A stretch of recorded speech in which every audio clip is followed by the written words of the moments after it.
কি ব্যাপার? স্যার আমি আপনাকে ভালোবাসি স্যার। তুমি গেট লাগাইছো কেন, বোকা নাকি? একবার বোঝার চেষ্টা করুন স্যার।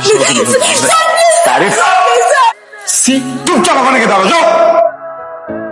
এই কি করতেছো দেখি? কি স্যার দুইজনের রুম আটকে কি? হ্যাঁ বুঝে শুনে কথা বলবা, তুই আমাকে রুম আটকে কি করছ? হ্যাঁ মুখ সামলায় কথা বলবা। তাহলে কি মুখ সামলায় কথা কইব? শিক্ষকের সাথে কিভাবে কথা বলতে হয়, কমন সেন্স ভাই। আর আপনি জানেন না স্যার আর ওইসা ওরলে রুম আটকে যেতে করছে। আমি এক্সপ্লেইন করতেছি। পারু বাচ্চা মানুষ, যে কোনো একটা কারণে না বুঝেও গেটে লাগাই ফেলছে। এই কথা সত্যি? তুমি গেট আটকাইছো? কার্তিক বলছে। না স্যার মিথ্যা কথা বলতেছে। স্যার আমাকে রুমে ডেকে দরজা লাগাই দেয়, ব্যাট টাচ করার ট্রাই করে।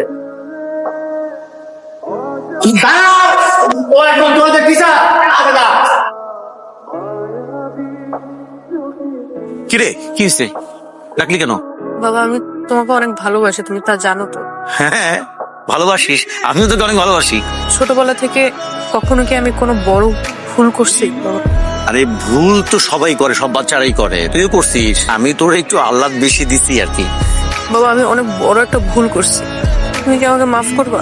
আরে কি উল্টা পাল্টা বলতেছিস, মানে কি হয়েছে বল। বাবা সেদিন কলেজের ঘটনা আরমান স্যারের কোনো দোষ ছিল না। ক্লাসের গেট রুমটা আমি আটকাই দিই, বন্ধ করে আমি বলি আমি তাকে ভালোবাসি, আমি তাকে ছাড়া বাঁচতে পারবো না, একটু পাগলামি করে ফেলি। আমি তখন মিথ্যা কথা বলি যে স্যার আমাকে মোলেস্ট করার ট্রাই করে, স্যার আমাকে ব্যাট টাচ করে। তো বাবা এগুলো সব মিথ্যা কথা।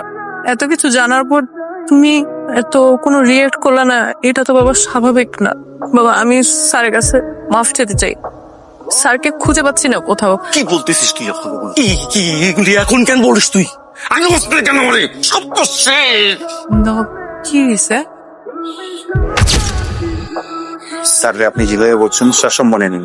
থ্যাংক ইউ আপনাকে, অনেক অনেক ধন্যবাদ। সালাম আলাইকুম। ওয়ালাইকুম আসসালাম। আর কোনো সমস্যা হয় না? এই কথাটা এখন গুরুত্বপূর্ণ না। পারু যেটা করছে এটা আসলে বয়স কম না বুঝে ভুল করে ফেলছে। আসলে এই বয়সে ভালো লাগাগুলো অন্যরকম। ও হঠাৎ করে হয়তো বা রিয়েলিটি নিতে পারেনি। ওই ক্লাসরুমের ভিতরে বখাটে ছেলেগুলোকে দেখে একটু ঘাবড়ে যে হয়তো বা মিথ্যা কথাটা বলছে। আমি তো ওর শিক্ষক, আমি মনে করি আপনার ওর প্রতি যেমন একটা দায়িত্ব আছে, আমার ওর প্রতি দায়িত্বের জায়গাটা কম না। আপনি না ওকে এখন শাসন করতে যাবেন না, ও ইচ্ছা করে এটা করেনি। আপনার একটা সুযোগ দিতেছি, আপনি তো পক্ষ সমর্পণ করেন। দেখুন আপনি অনেক বড় মানুষ, আপনার একটা মাত্র মেয়ে এবার একটা ভুল করে ফেলছে। কারণ ওর যে সময়টা দরকার, এই সময়টা হয়তো আপনি আপনার ব্যস্ততার জন্য ওকে দিতে পারেন না। প্লিজ এখন থেকে আপনার মেয়েকে একটু সময় দিন, ওর পাশে দাঁড়ান, যেন এই ভুলগুলো আর কখনো না করে।